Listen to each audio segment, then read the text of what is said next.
You're listening to Achtung, Millwall, broadcasting from the beautiful South Birmingham. Accept no substitute.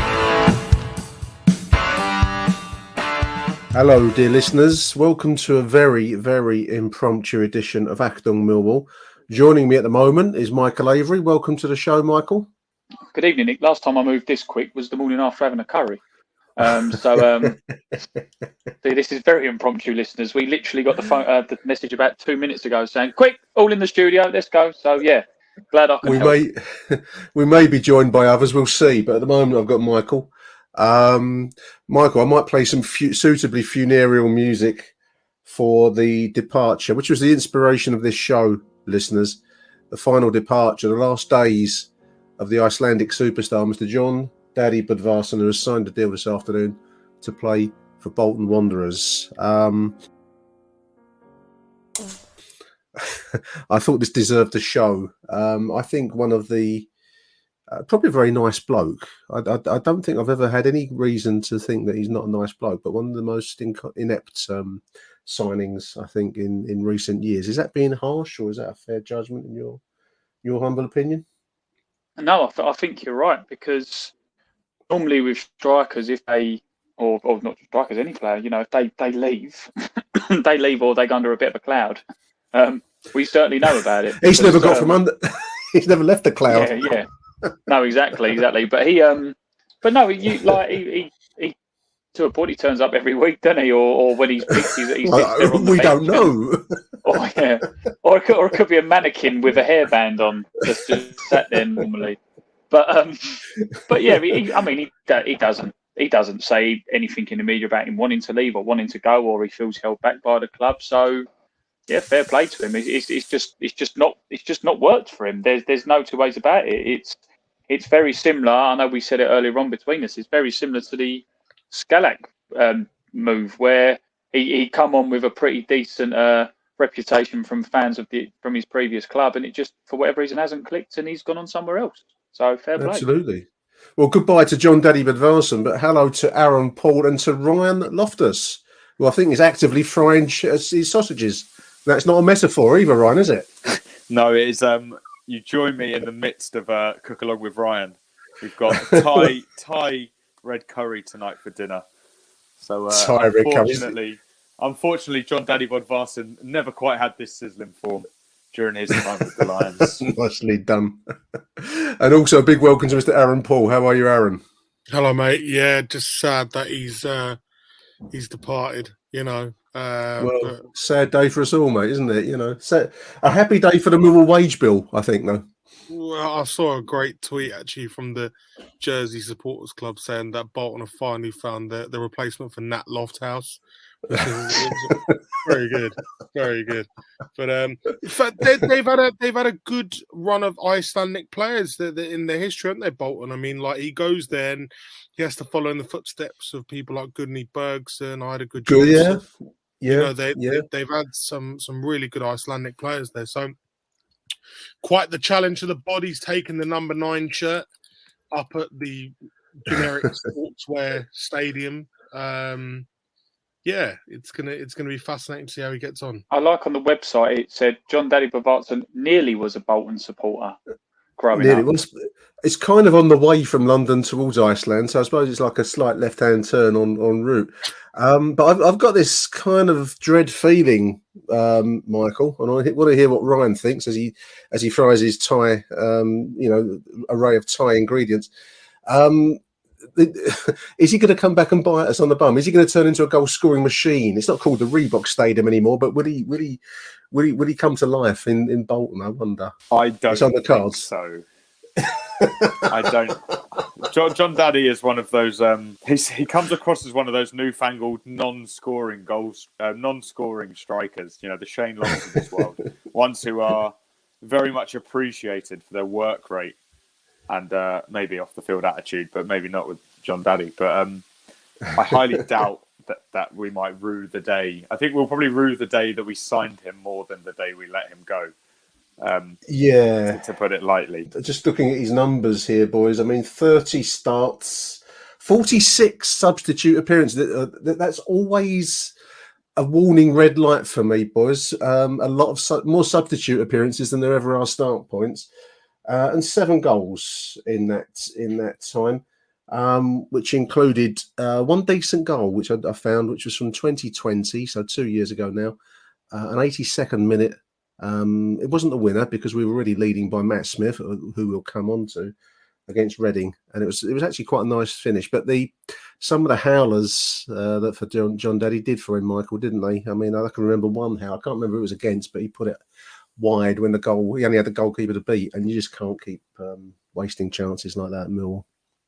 No, and I believe I said it in our group chat earlier on. It was that Sheffield Wednesday chance.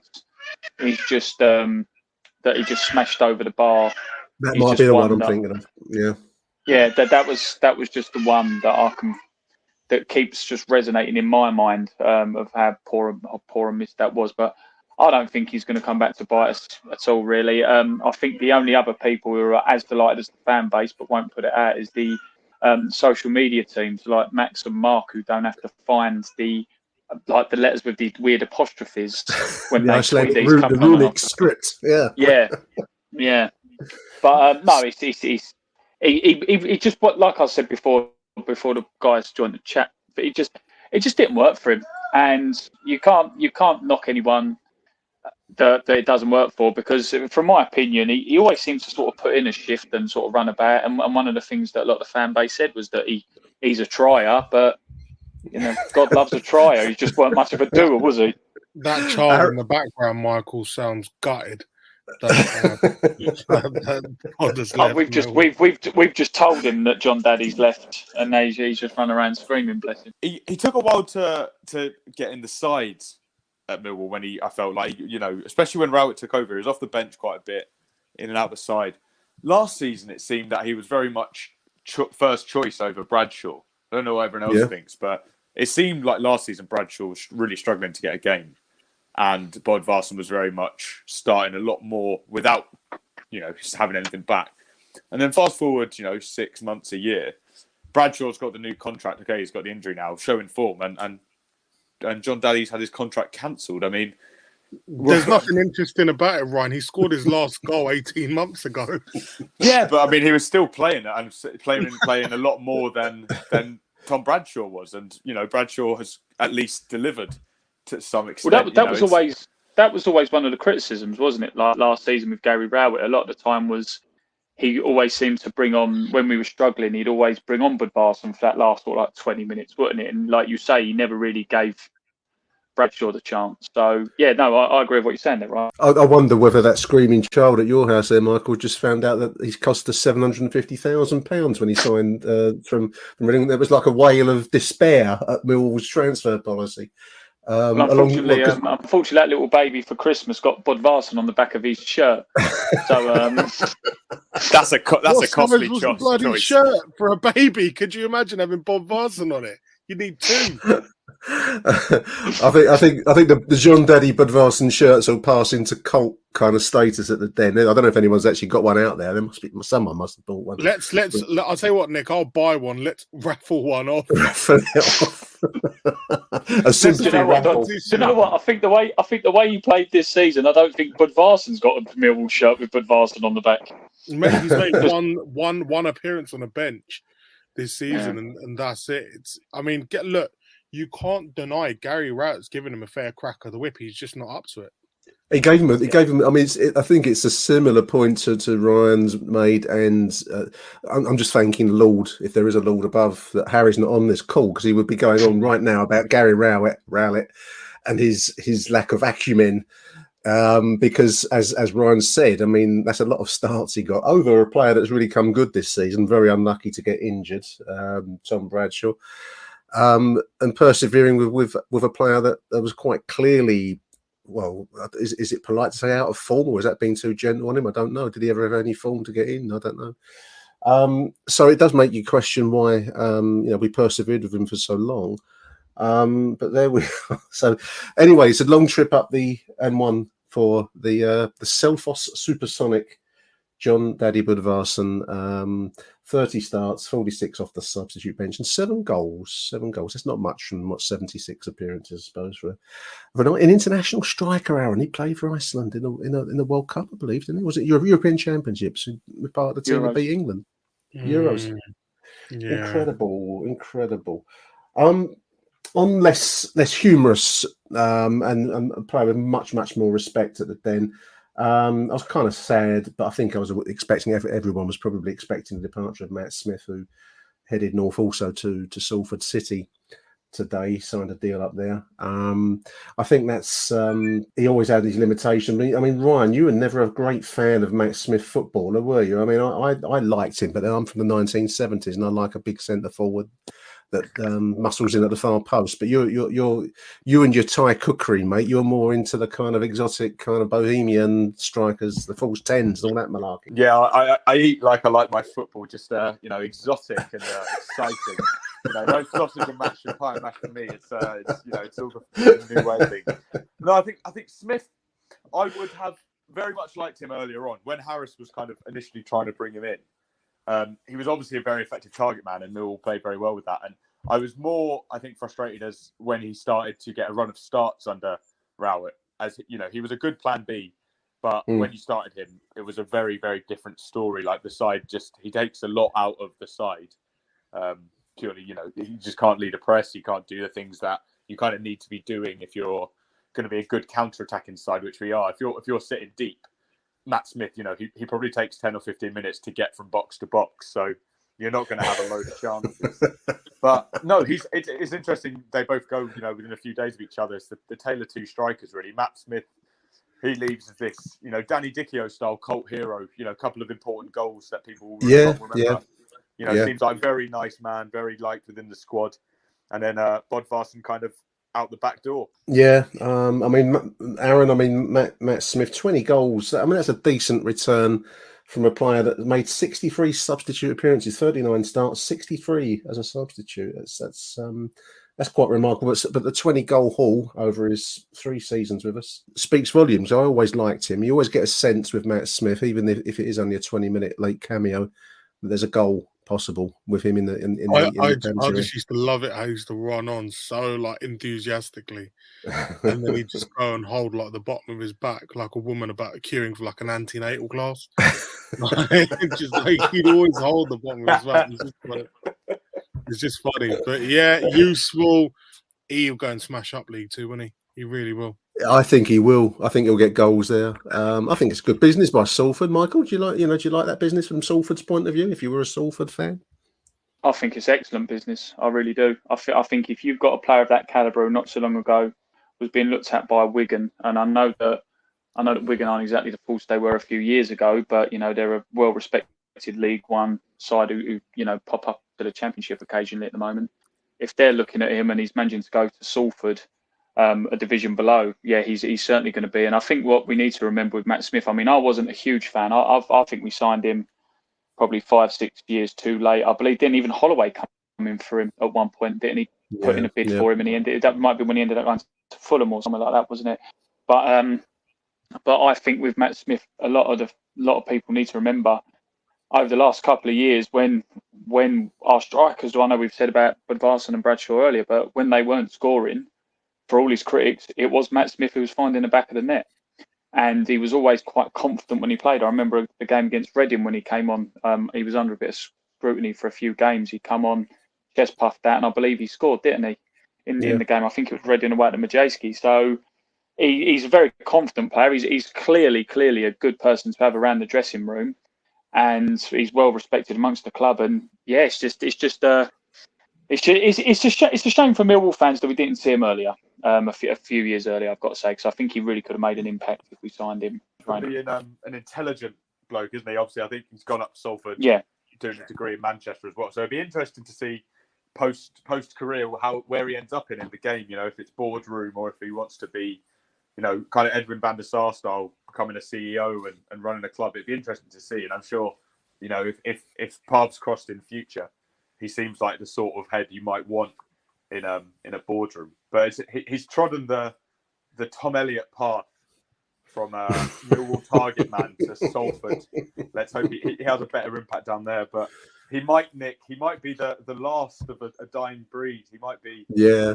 Rumours today that the target man will be no more. Matt Smith might be the last of his kind ever seen at Millwall, at least under Gary Rowland. That was Jordan Hugill. Well, that's another rumour, Jordan Hugill. I was just reading that before we came on this very, very impromptu show, listeners. So apologies if it's all a bit disjointed. I mean, I always liked the Cutty Sark in Greenwich. That used to have a slogan that said, "We shall not see their like again. The old sail ships, the beautiful sail." And that's what I'm going to say about Matt Smith. We may not see his like again because it was the Cutty Sark, and he moves like the more Cutty Sark, and has burned out as well. Yeah, he's burned out as well, like the Cutty Sark. We should not see his like again. I wish him well. I don't know what style of football does Salford play, Aaron. You're more our Mancunian expert these days. I mean, direct. Well, that should suit him down to the ground, then, shouldn't it? They've got Tom Elliott up there. James Wilson and now Matt Smith. So quite the strike force, but they sit somewhere like 10th in League Two. So Gary Rowland's got to do a job because I mean they're spending money. Matt Smith's not going to have come cheap for League Two, but they're spending money. I think it's an ideal move for Matt. He can do his uni course up there, Ryan. He can get that business MBA that he was talking about on the Wall Talk podcast, and he can play a bit of football, almost like it's like being back to university football days for him, I would think. I think he started off playing at university, didn't he? He was playing at his university team before he got signed for non-league. That's right. It's a bit full circle for him. I think he mentioned that on his kind of Salford unveiling that he feels it's a bit cyclical his career. So all the best to him. He'll be fondly remembered by Millwall fans. Absolutely, and we'll always have that late winner against Charlton and the hat trick, of course, up there at Forest. And the hat trick of Forest. Let's be fair, that's what he'll be remembered for. The hat trick of Forest is very much so. The thing is as well, though, guys. I don't know about you, but I'm sort of aiming this more at Nick in the sense that Ryan, you're obviously a bit younger than us, but I think with some of these players who are going out and the clubs they're going to, it's quite reminiscent of the time. Do you remember when we had the big clear out under Holloway, Nick, where basically allegedly the board sort of said we'll either back you or back the club, and he cleared everyone out, and you was getting the likes of Jermaine Easter who worked hard, but didn't he go to somewhere like Bristol Rovers when they was in League Two and the Championship, and other players were going out to League One and League Two? So it actually, and this is what you were saying before, Aaron, about the squad depth, it's making you think that if you're having to drive literally Jon Dadi Budvarsson around the country to find somewhere for him to go, and it's League One. Matt Smith, I know for personal reasons, but he's settling at League Two level. It does make you think with what sort of players we've been playing with for the last 18 months, doesn't it? Absolutely. I think, I'm just looking at Jed Wallace. There's a story on London News Online. Jed Wallace is touch and go, it says, to be ready to play at Blackpool. We'll see. But I mean, Jed, I'm just trying to think to the last player that moved upwards in a sense. Saville went to Middlesbrough, didn't he, a few years ago for 8 million, but they were also in the Championship at the time. So that wasn't really an upward move in that sense. I mean, Jed, we'll see where he goes, whether that is indeed upwards.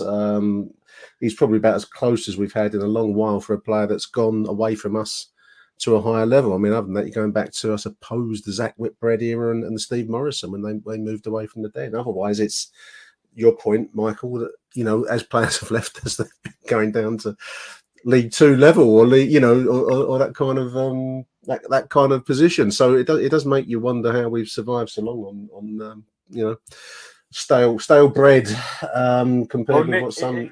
It comes back to recruitment and the sort of players we sign. Obviously, if you're signing older players like Matt Smith, he's not gonna move upwards afterwards. I mean, the question you're really asking is who is the decision maker at the club that is going to be sustainable past Rowland? That's a very good question, Ryan. Very good question. They're going to run out of people to do Wall Talk soon. That's right. They've been running out of squad members the way it's going. We have one fit striker, which is Benedict Fobe. I mean, look, I spoke to Scott Parker earlier today, and I was like, look, it's just things are like really slow in the window. And he goes, mate, there'll be a late rush, mad rush towards the end of it. Yeah. But realistically, who do Millwall go and get? Like, what kind of money is available? Who is there out there? Is there anyone on the radar? There's no hints, no nothing. No. I mean, we need John Kelly to surface. We do. I mean, I'm reading, looking at London News Online. There's talk of Bart Ramselaar of FC Utrecht. I don't know him at all, to be honest with you, chaps. I mean, I don't know if that's a good move or a bad move. Another one here, Wolves defender, possible, Dion Sanderson. Defenders we don't Ramselaar need. used to play for PSV. Did he? I Sanderson don't was know good him. at Sunderland last year as well. I thought he was at Coventry this now, but we don't really need defenders, do we? We definitely. I mean, there's been rumours of bids bids to Sibley, which seem apparently the amount we're going in for does seem a bit laughable. But it's an odd one. The club obviously, one fit striker isn't good. You're one injury away then from being forced to play a strikerless false nine system. Saying, questions of should Alafe come back? Things like that. He's doing well in League Two. If the squad's thin, is it time we start looking from within? Is Zach Lovelace going to be the next big thing, and we start playing him from the age of 15 regularly? I mean, it doesn't look viable. The club, Mate, why haven't they recalled Alafe? Well, I don't get. I was just going to put that question to you, Aaron, because I would have. I mean, he's scoring. He seems to be playing well. We have only Benik Afobe fit on Saturday. I don't even know why he's not here already. Really, I don't understand. Unless the club don't think he's good enough, but unless you play him in the Championship and give him a couple of chances, you're not going to know that. So I don't get that. I can't answer that one. I can't with him though. I was just going to say on that point though. He's not getting the game time he got when he was in the conference last year, though, is he? Could that be one of the reasons? I mean, I know he's scoring, but I think I saw somewhere it was like Alafe who's only made something like 7 starts this season or something. Yeah, but he's had an injury. He come in that he got there injured. I mean, if he's not good enough, or if he's not rated as being good enough, then that's fine. In truth, none of us haven't been to Sutton, haven't seen much of Sutton, so no one really knows. But you'd have thought if Millwall don't have all of their assets available right now, when we have an injury crisis, we've just lost 2 quality strikers in Tom Bradshaw and Shea Ojo, then I don't get why Isaac Alofi's not on the train from Sutton back to London Bridge immediately. I don't understand that. So did you call Shea Ojo top quality? Well, all right, by Zampa Road standards, he's been improving, hasn't he? He's a decent player. I don't think he's not the greatest thing since he's not going to trouble Mohamed Salah and the others at Liverpool, but he's certainly a decent player by our standards. And he's injured. I think we should get out to AFCON and start scouting. Oh, I don't know. Or do we watch? Maybe I don't know what we do on that front. I don't know how. Wall, Wingrove Jackson, get in touch. That's right. And good luck to the Comoros Islands, incidentally. While we're on the subject of AFCON, we've just made the quarterfinals and facing the home nation of Cameroon, which is going to be a tough gig. But good luck to our own dear Jimmy Abdou, captaining the Comoros Islands at the age of 37, chaps. That's quite an achievement for them. Not that I know much more about the Comoros than the fact that Jimmy plays for them, but still wish them well in the competition. Here's one for you. Go on. And a lot of people are saying it, and a lot of people are going on about it. What's that? What about Jermaine Defoe? What do you reckon? I mean, Jermaine Defoe is certainly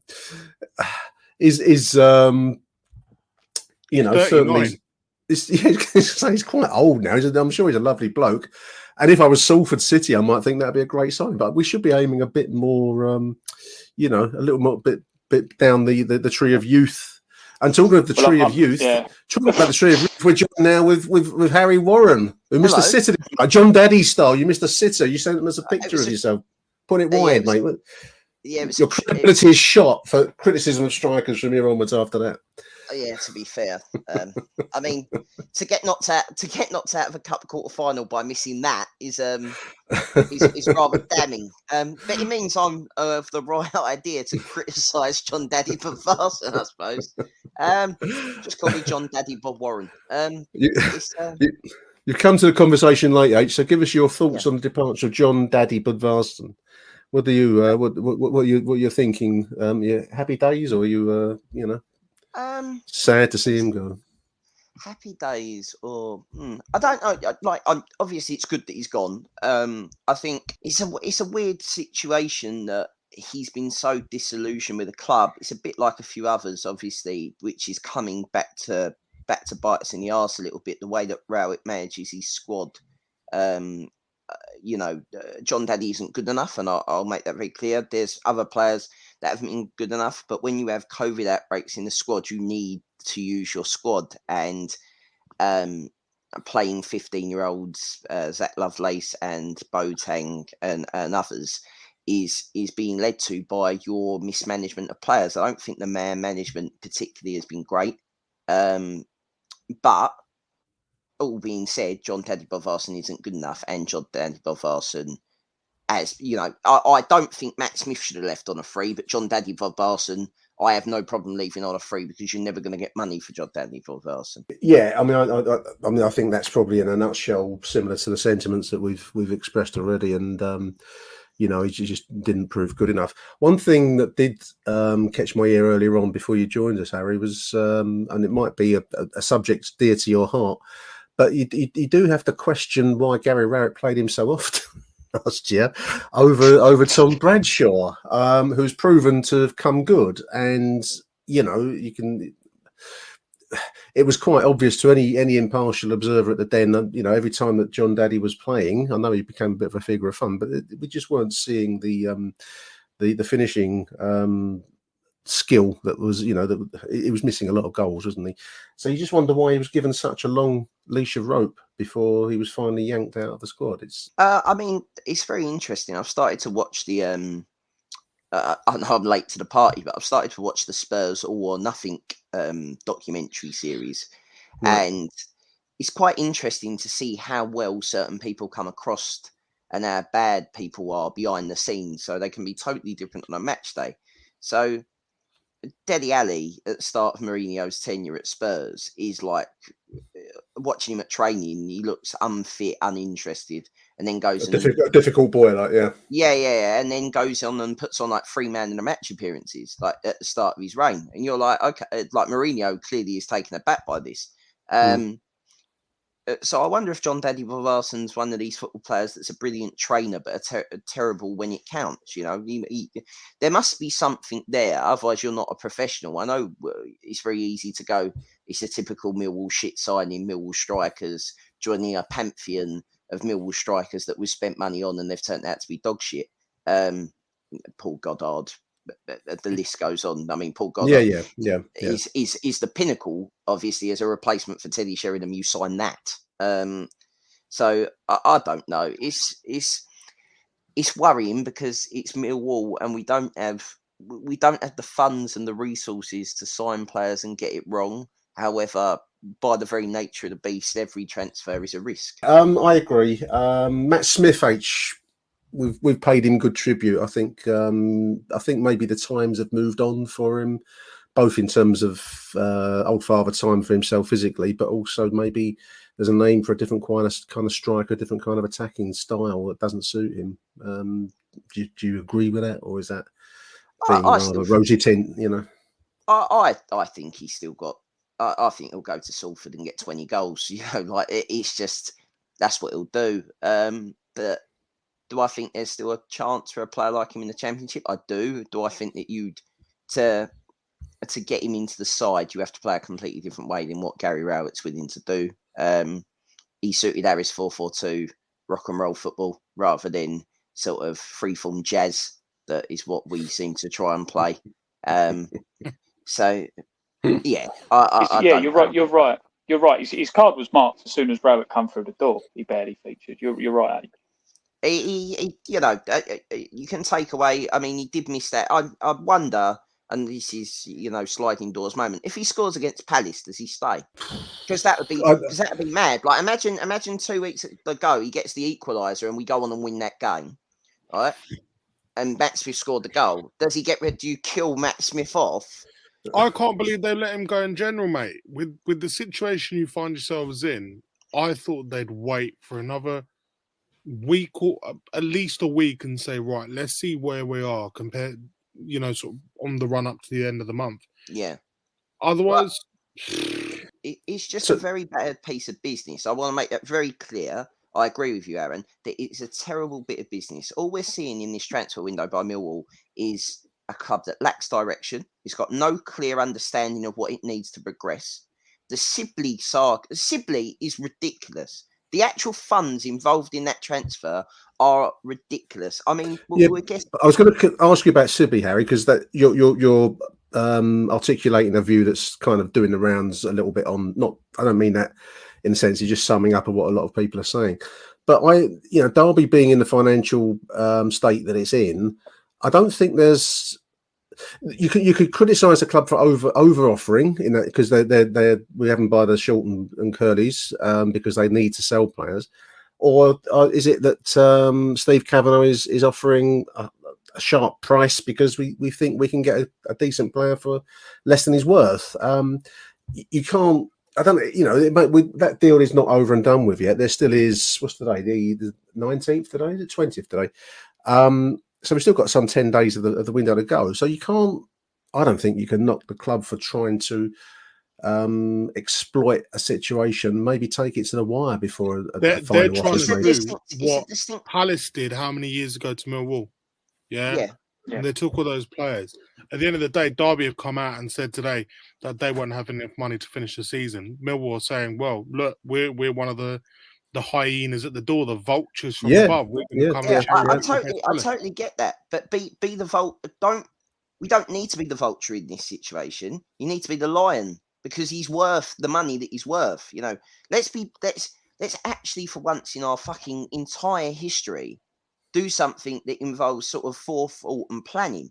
The reason that Wigan could offer 30 grand for Shinnie was that he's on big money. Therefore, he is a cost. You've got to take the wages are what would kill Derby. It's not the fee. Now, presumably, Bob Varson and Matt Smith are probably on collectively with their wages, probably about 20 grand a week, maybe more. So what's that between now and the end of the season? Probably the exact amount of money that Millwall offered for Sibley. So Millwall probably offered what they're saving in wages in terms of getting rid of. As a rough trade-off, probably about. Right. That's probably about right. So we've actually not offered any transfer funds, shall we say. All we've offered is what we've saved in wages and whatever we pay Sibley in wages if we got him. It's just again, no clear planning. We've let fucking Smith go, but we haven't called Isaac Alofe is in League Two, scoring goals for fun in a team that is playing well. Right? Am I saying he's ready for Championship football? He probably isn't. But why are we hamstringing ourselves to go, right, Bradshaw's out for 12 weeks and we let him go? We haven't called him back. If you've made this decision, you call him back. Right? I don't understand that. I agree.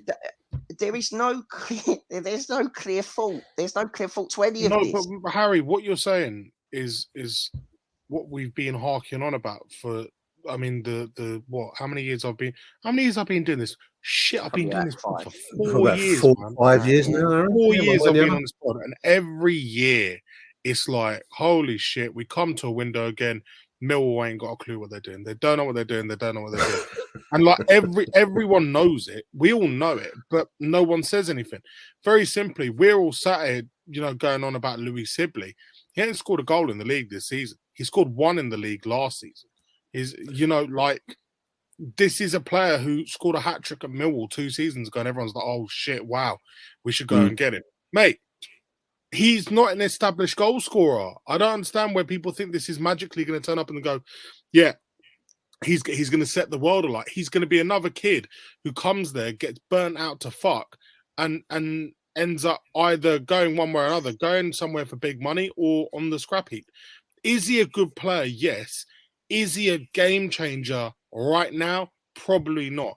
I'm surprised they're not looking at Tom flipping Lawrence and going, right, you know what? You're the big earner out of there. We'll take you on a free. They probably can't afford your wages. Mate, they can't probably afford his wages. That's the difference. The reason that I'm saying about Sibley is the fact that it's a 10. Yeah, I know.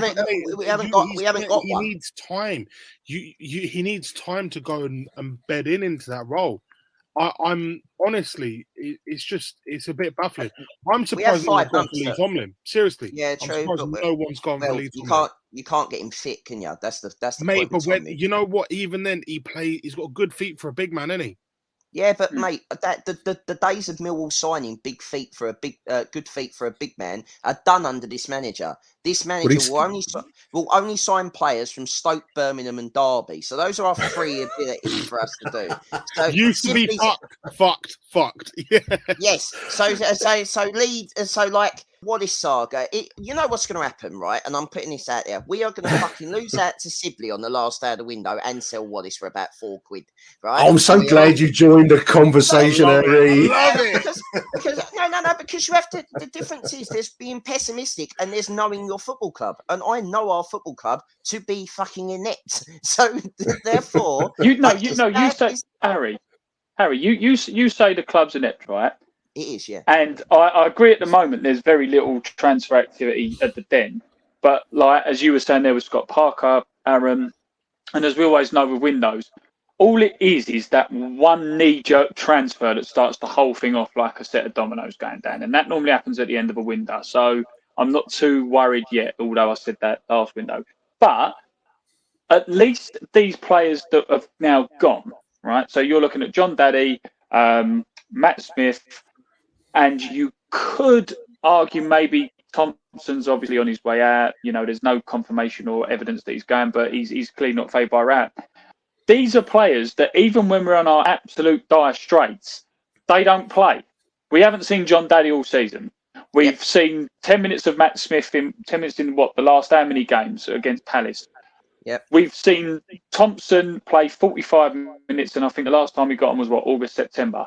So you say it's inept, which, yes, buying-wise it is, but selling-wise or getting rid of-wise, we've actually done quite well, I think, in these last few days. Sorry, it links back to what I'm saying, though, is that this is fine getting rid of people, but we've struggled because we've not had a squad, right? So these are players that are so far out in the wilderness that you're willing to name 6 people on the bench rather than name 7.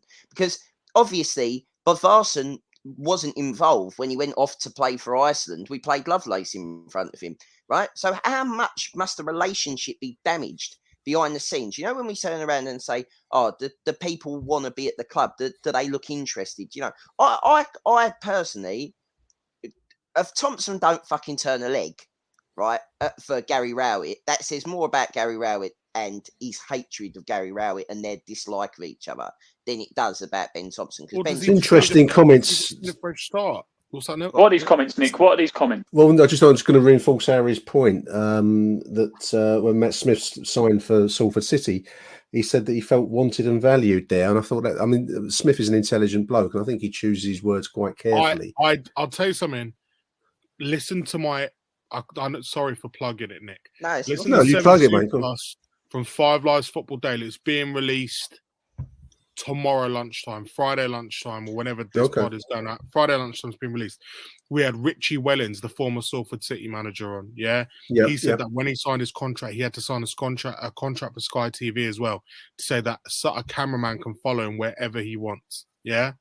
Right. Wherever he wants to go, he goes, the cameraman can follow you.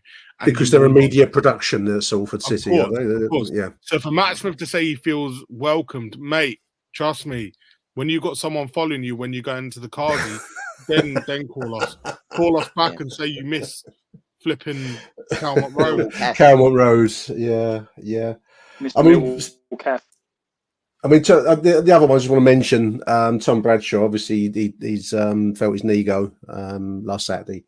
And that's, you know, I've got a feel for the boy because he's just coming back into form. He was playing well on Saturday. Steve Kavanagh must be pissed. Yeah, he's just trying to do of all the things that Steve Kavanagh's got to worry about at the moment, you know, additionally now he's got no striker. Like, it's just very Millwall, isn't it? To like Bradshaw had a big fanfare, seen as the best finisher at the club, even when we had Gregory, got injured, done his knee, doesn't play well for 18 months, gets fit, finally gets a run of games, starts scoring, does his knee again. It's just so Millwall. Can you imagine walking into the contract signing, Steve Kavanagh? Have you got a bit of a limp there, Tom? At the moment? No. I ain't Steve. I love the language. The language used on the news at Dennis. It must be like journalist school, chapter 1, page 1. We're after this. There's rumoured interest in a player that we mentioned him earlier, Dion Sanderson of Birmingham City. But the headline is Millwall linked with swoop for Wolves defender. If we're swooping, nothing's happened so far. A swoop implies a kestrel leaping from the sky to make off with a mouse immediately. But Can I linked with swoop. hit the button here? Can I hit the button here? Why the fuck are we signing another defender? Why? Defenders and midfielders. We've got one striker, Mr. Rowett. One striker. And a 15-year-old who wants to go to Rangers. What are we doing? What is this? I'm going to reassure you, Harry, because there's another story from Richard Corley. You can tell listeners I'm really working the London News Online site here because I've got no agenda or anything, no notes, no nothing. But Gary Rowett, Harry, is confident that Millwall will add to their attacking options before the transfer window closes. In the headline, and this is going to reassure you that Mill boss is really confident of successful transfer business. So I think that really does. I think that puts everyone's worries to rest, Michael, don't you, mate? That should sort you out for tonight. Get a good night's sleep now. Yeah, that'll make you sleep better. Nick, did you read the Jon Dadi Bodvarsson statement that he put out on Twitter? I didn't know. No, what does it say? I'll just fill you in on that. He actually tweeted it's actually one of those iPhone notes. You know that. Okay, yes. When they have too many characters to write. The funny thing is his statement's actually quite short. He just tags Millwall FC and he goes, "My time has come to an end at Millwall. I'm grateful for my time there, and I want to thank my teammates and everyone around the club for my time there. I wish you all the best for the rest of the season and onwards." Short and sweet, no real talk about the memories of the fans. As you can imagine, it's that's like it's not really. That's like Rishi Sunak's endorsement of Boris Johnson, isn't it? It kind of covers the ground without really saying anything, 1885 Billy has said, "Mate, he was about as useful as an ashtray on a motorbike." God! What do? A lot of people not pleased. Then the "Come Dine with Me" meme. The GIF or the meme when that geezer's reading the results out. Enjoy your unhappy little life or whatever it was, wasn't it? Yeah, basically. Do you know what? People are knocking him. Jordan Hugo will be a good signing, No. But I mean, whoever gets nominated out there. But I find this a lot on online. The name crops up. I mean, a lot of the time I don't have any deep knowledge of the player, and people say, "No, he's awful. Don't get him." And I wonder who we're going to get then. I don't want the bloke from Belgium. Who will get? I very much do not want the guy from Belgium. I have been hurt by someone from Belgium once before playing up front for us. I never want to see that again. He ended up managing Charlton. I won't say. I just want to hear Nick say, "No, don't." What did you just say then? No, stop it. What the hell was that? It's a different podcast. Bloody hell. Oh dear. Well, listen, boys. I'm going to call it quits there because we have absolutely no structure whatsoever to this show. I've done 45 minutes on about 3 flimsy articles on the London News website. Written by Kai Bennett, in which we were swooping for a player that nothing's happened on. The fucking worst kestrel in the world. The worst kestrel in the world. Just thank you, Aaron. The road sign where it's more like a seagull, when it sees chips. Yeah, that's it. Only it misses the chips and picks up the empty Coke can that you put on the floor. Anyway, big thank you to star of Stage and Screen and 72 Plus podcast, Aaron Paul. Thank you, Aaron, and Mr. Michael Avery and the Wailing Baby. On the learning of Jon Dadi Bodvarsson's signing fee. He's all right now. We've just put on a YouTube video of Jon Dadi's best bits. It only lasts about 2.5 minutes. Well, kids like watching the same thing over and over, don't they? Yeah. What's it? Just cupping of the ears. Yeah. To be fair, can we sign the guy that plays up front for Comoros? I wonder if we're watching that. I don't know. You'd think we've got a link there with Jimmy, but anyway, I'm not telling you how to suck eggs, Millwall FC, if you're listening, but we do have links. The guy plays on the shoulder and's got pace, something that we haven't had since about 1998. And big thank you for joining us late, but he always makes his mark. It's Mr. Harry Warren. Thank you, H. Yeah, always makes my mark apart from in front of goal on that video. That's about it. And post the video. Post the video so people know what we're talking about. Thank you to you listeners for listening to this impromptu and highly disorganised show. We'll be back very, very soon after the Blackpool game on the weekend. So till then, arrivederci Millwall, and bye for now. Achtung, Millwall. This is the staff announcement. Mr. Den has left the stadium.